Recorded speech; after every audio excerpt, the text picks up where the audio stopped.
Bonjour, bonjour. Je suis présentement dans un coffre à bijoux. C'est aussi simple que ça. Je suis dans un coffre à bijoux.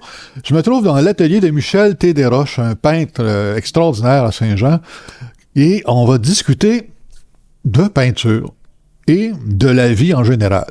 Ici Luc Archambault, bienvenue à Studio Saint-Jean.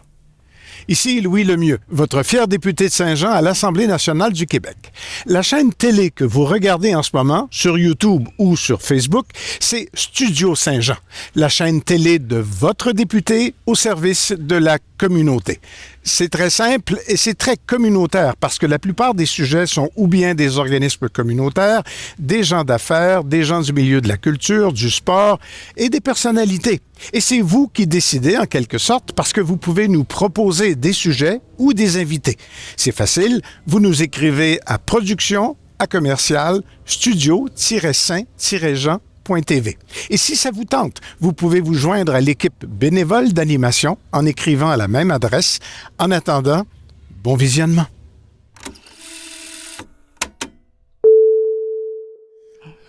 Salut Michel. Salut Luc. Écoute, je me sens comme privilégié d'être entouré d'autant de beauté d'un coup sec. Je parle pas de toi, là. Je pensais que tu parlais.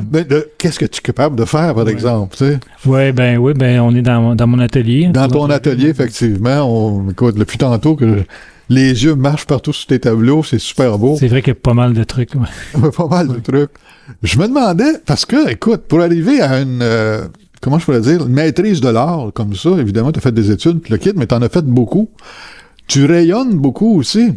Oui, on peut dire, oui. En tout cas, à la Galerie du Vieux-Saint-Jean, dans la vitrine, il y en a une superbe belle qui est là. Mais il y a aussi récemment, on avait jasé, puis tu es allé en Italie. Oui.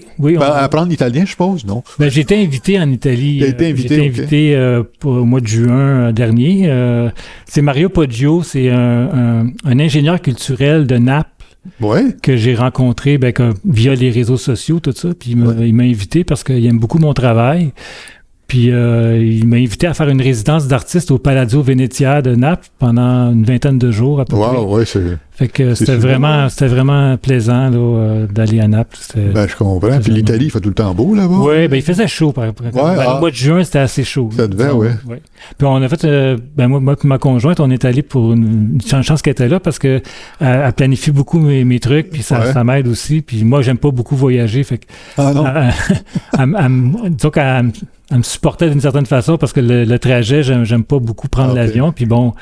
Mais elle m'encourageait à y aller, puis ça s'est super bien passé. Les gens là-bas, c'est drôle parce que le Palazzo Venezia, c'est c'est l'ancien palais diplomatique de Naples. Ça date de 1400 quelque chose. Ah ouais, OK. Ouais, fait que c'est un palais qui appartient à Gennaro, un Italien, puis Mario, c'est un ami aussi à Gennaro. Puis là, il nous a dit, est-ce que ça te tenterait de faire une résidence au palais, tout ça? Un palais des années 1400? Oui, il y avait un jardin suspendu à l'intérieur. C'est vraiment, c'est fantastique, c'est vraiment beau, là. C'est peut-être que Christophe Colomb est allé veiller à cette place-là. C'est avant la découverte de l'Amérique, là. Je veux dire, c'est juste avant. Mais c'est quelque chose parce que c'était le fun parce qu'on avait l'impression que c'était vraiment comme un lieu où plein de pays se rencontraient. Ah oui? Parce qu'il y a beaucoup de touristes au moment que j'ai fait mon exposition, puis il y avait des Finlandais, des Coréens, des Australiens.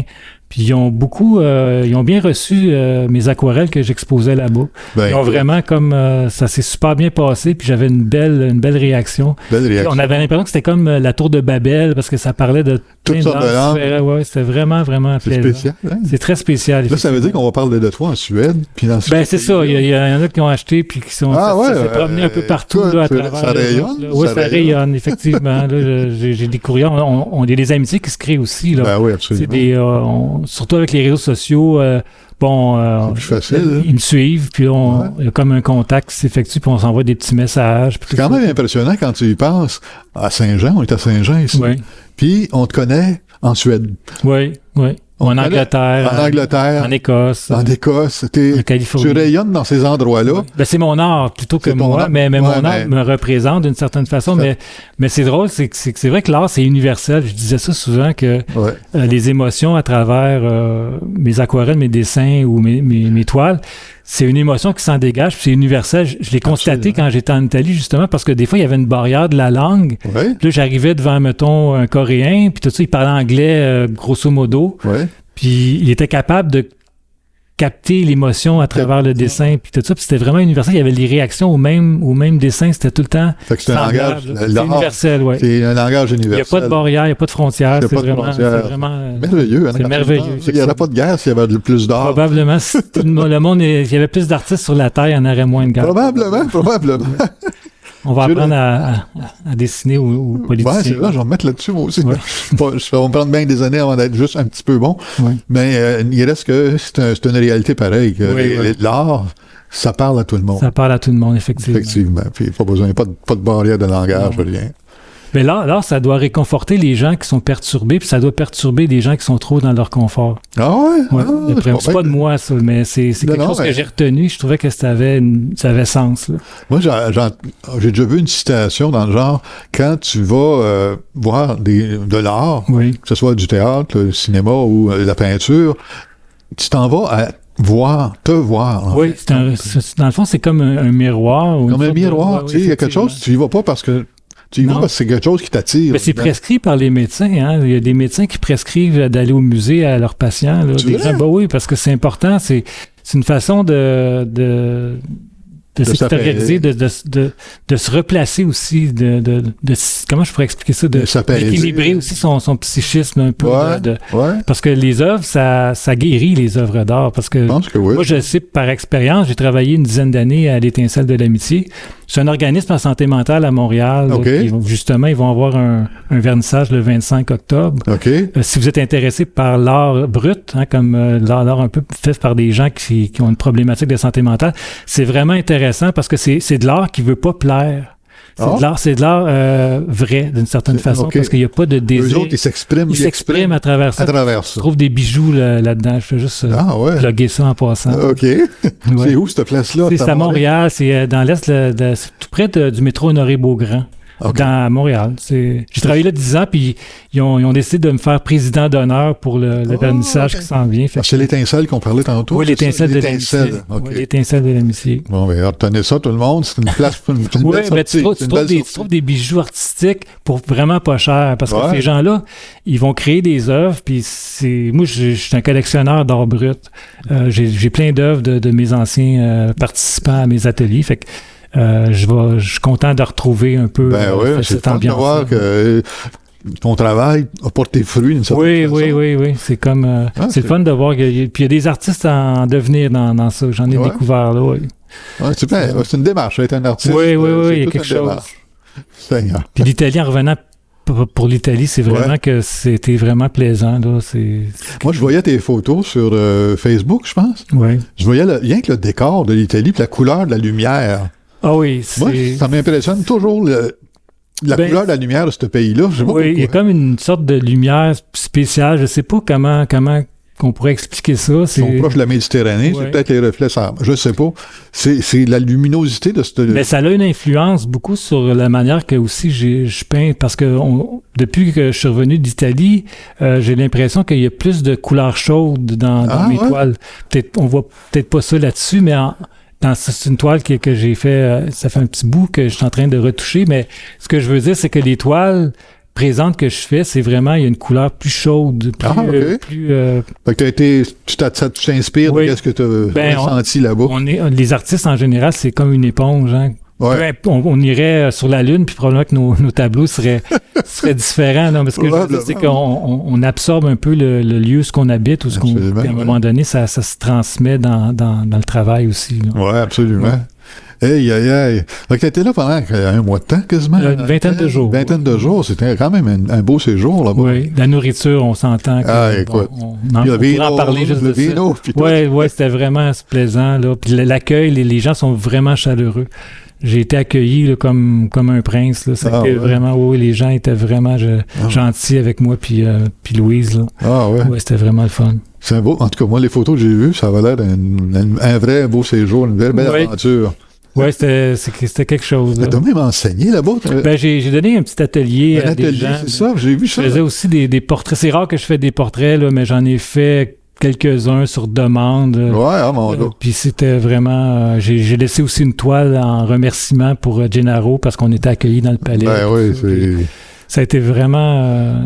Mais c'est drôle parce que j'ai vu qu'à Naples, les Italiens vivent comme si c'était le dernier jour de leur vie. Là, parce qu'il y a le Vésuve. Le Vésuve, le Vésuve, il est en face. Il menace. Il est comme menaçant d'une certaine façon. Il est encore vivant, lui. Oui, on ne sait pas. Il peut se produire, on ne sait jamais. Boum, le même matin. Fait que les Napolitains, eux, ils vivent comme si c'était la dernière journée de leur vie. Là. OK, c'est comme... Ça danse, ça boit, ça mange, ça festoie.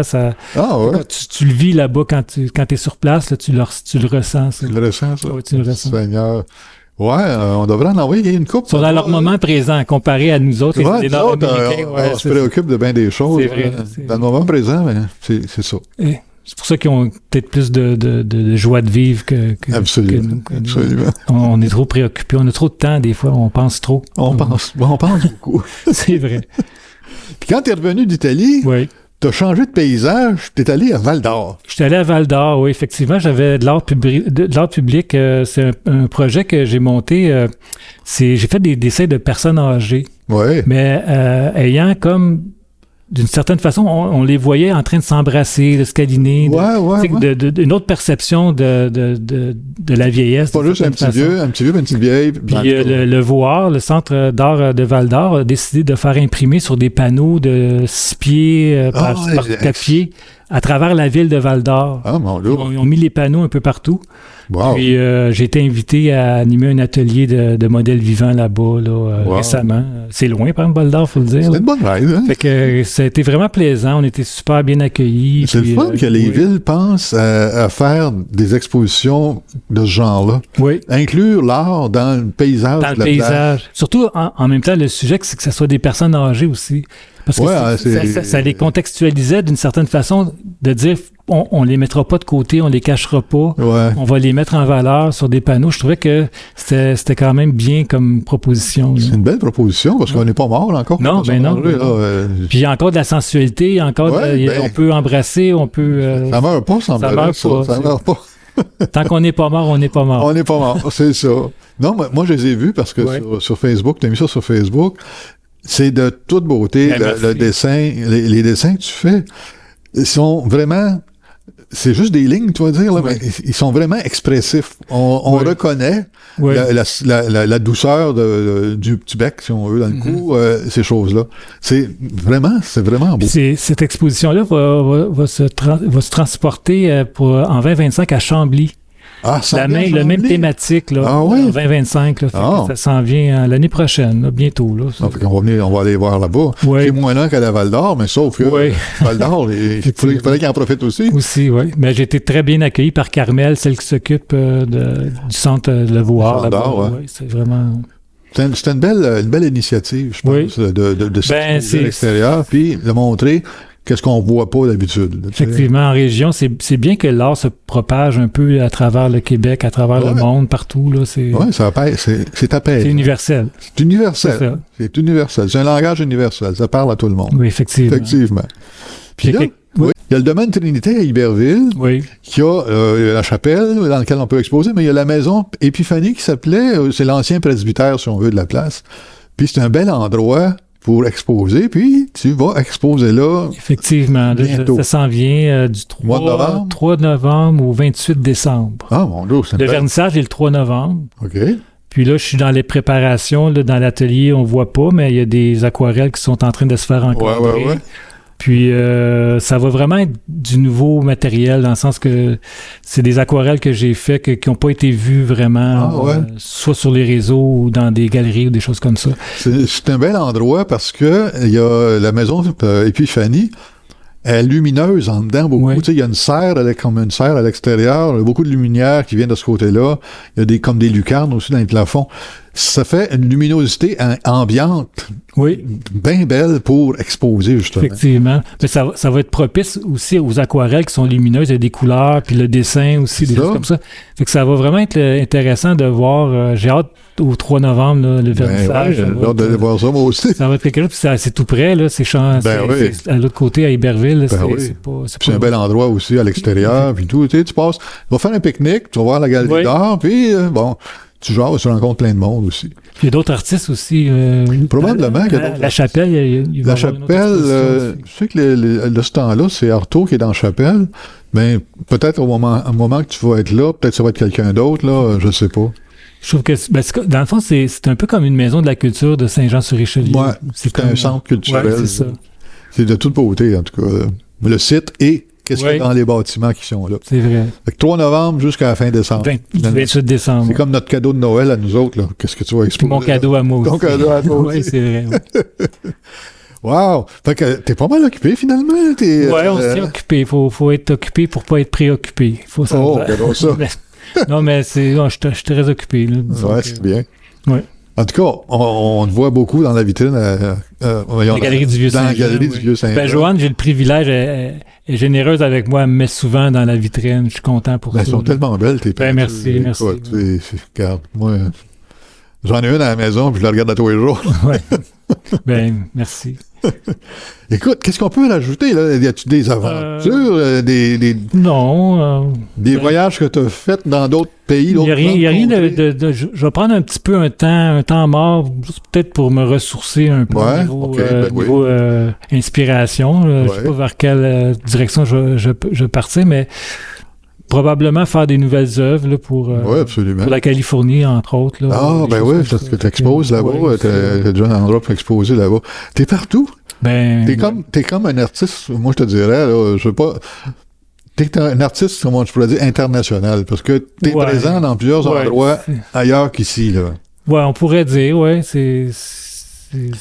Californie, l'Italie, tu sais... Puis des ventes que j'ai faites en Italie qui sont un peu partout. Qui sont rendues en Norvège, tous ces pays-là. Mais t'as pas été aussi en Asie à un moment donné? Quand en 2017, j'ai fait le Art Fair 2 fois de Shanghai. Là, d'accord, par l'entremise de la galerie qui me représentait à l'époque, en Espagne, au Vietnam. Mais bon, c'est de l'international, ça, Michel. On peut dire. On peut dire. J'ai de la misère à l'assumer des fois parce que je trouve que c'est... Je sais pas, c'est peut-être dans ma nature un peu plus modeste, je sais pas. J'ai de la misère avec un peu de... c'est ça, c'est comme...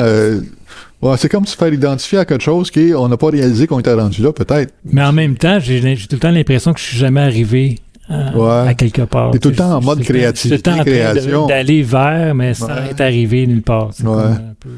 Ben, en tout cas, nous autres, on est bien chanceux de t'avoir où ce que t'es rendu, puis de te voir où ce que t'es aussi, que tu vas aussi. C'est une belle, comment je peux dire, c'est une belle aventure que tu nous offres. C'est fascinant comme aventure. Je me sens vraiment privilégié d'être l'acteur principal de cette aventure. C'est vraiment plaisant, oui. C'est super. Hey, Michel, merci beaucoup. Ben, merci. Hey, écoute, on se revoit le 3 novembre. Oui. La prochaine exposition, c'est... À Trinity, oui. Trinity à la Maison Épiphanie.